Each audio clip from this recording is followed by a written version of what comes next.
Hello everyone welcome to my mini blog.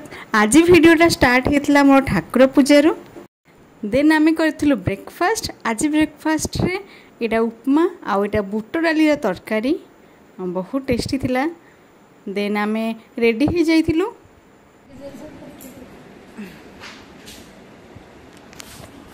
आज सकाल सकाल आम रेडी हो गलु। रेडी रेडी है आम दिज बाहरी जाइलु नयागढ़ कहीं पुओ को आज डॉक्टर को देखा करार था। तो आम यहाँ रंजन भाईना ऑटो ऑटो रे आम दिज जाऊँ नयागढ़। से संतोष आसी सी आम से टिकेट करदे आम 50 नंबर टिकेट। तो से आम लेट्रे बाहरलु। यू कैन सी बहुत गहली से भिड़ होता।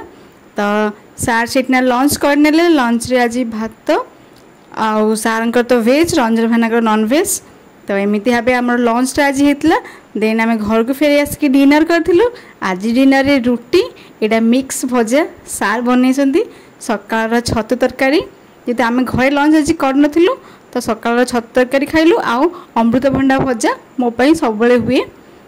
तो एमती भाव आज दिन कटिला। I hope you like my video. Thank you for watching.